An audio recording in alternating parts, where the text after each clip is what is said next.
over the last decade. You ready?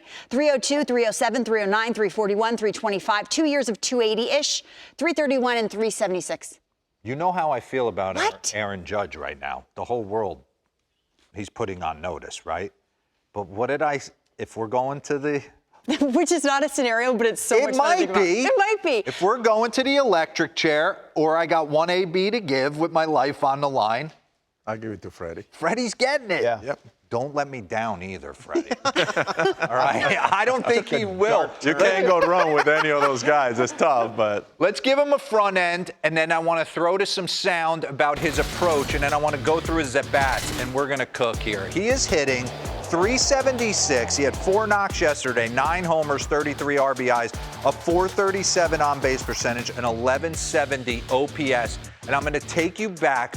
Listen to the sound of one of the premier hitters in the game and what his approach is to hitting. Listen. For me, it's like you can tinker, swing path, this and that, but if you don't have an approach at the plate, your swing could be the best swing in the world, but you don't have an approach, I don't know really the success. So I'm always harping on in hitters meetings.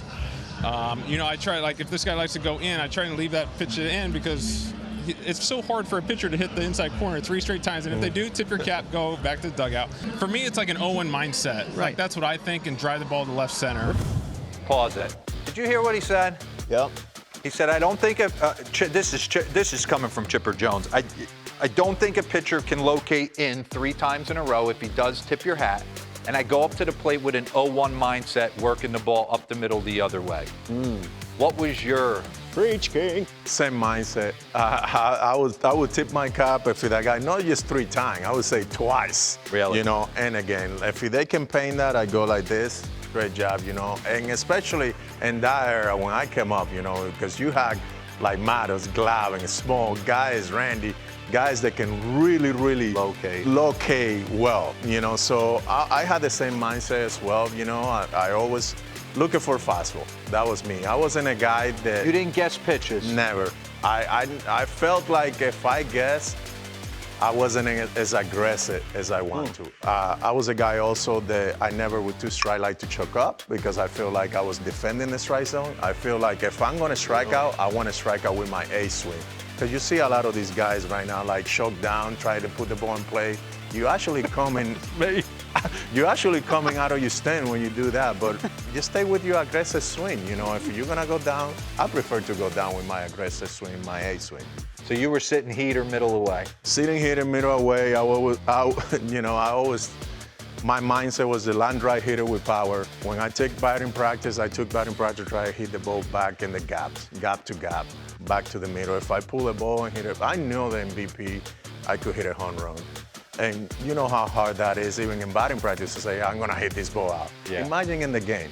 But I can tell you that, just like Freddie can also tell you this, I can go every night and every day knowing that I'm going to give you 4 or 5 quality at-bats. Like, that was it. I might look bad in one pitch, but you have to give credit to the guy in the mound. And in talking to Freddie, what I love about him is he says, I just focus on the 17 inches and if it's going to be a strike. I don't necessarily care if it's a fastball, slider, curveball, changeup.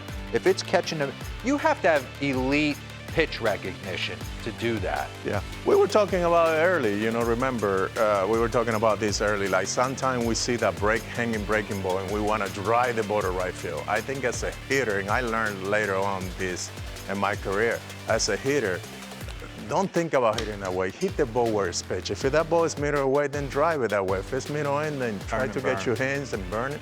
But if it's a hanging breaking ball, how many times that happened in our career where we try to stay close and try a driver and we end up hitting a pop out in the infield? Hey man, put that ball, if it's middle in, if it's hanging breaking ball, give yourself a chance. Put it in the seat or hit it in foul ball. Give me the board, Devin. Give me that first board.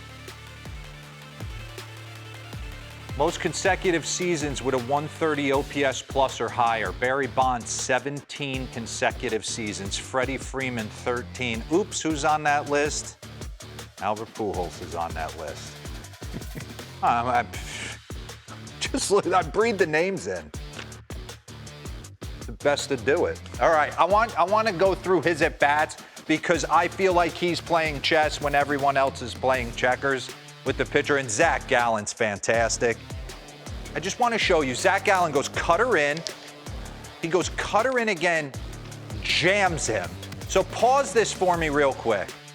So I would be thinking if I'm Zach Gallen, I can get that in on him if I need to.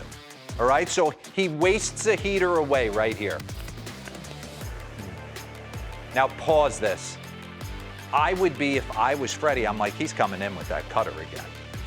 Yeah, as a hitter, you think that. But Freddie doesn't deviate. Watch this next pitch, Albert. It's a four-seam. He tries to look at it. Yeah.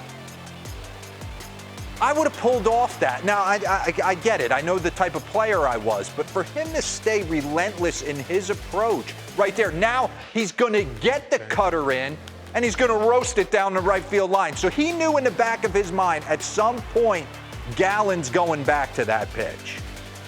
Yeah, Pause this. mean, you need to think of yourself, which sometimes as a pitcher, that's their mistake. They say, oh, as a hitter, he's probably looking for that cutter. Let me throw a fastball away.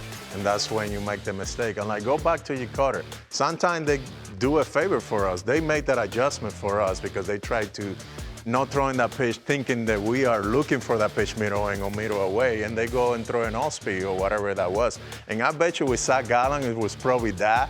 He was thinking about, well, I already threw him 2 cutters, and although I got him jammed, let me see if I can get him with the fast or middle away and maybe freeze him. And Freddie was ready for it. But when you are locked in, like Freddie is right now, it doesn't matter what you throw. I mean, he's so comfortable at the plate, you can see it. And it's almost like he knew every pitch. He was reading every pitch as soon as he was coming from out of his head. Yeah. And then Mantiply, I mean, go through this. 1-0, he goes heater again.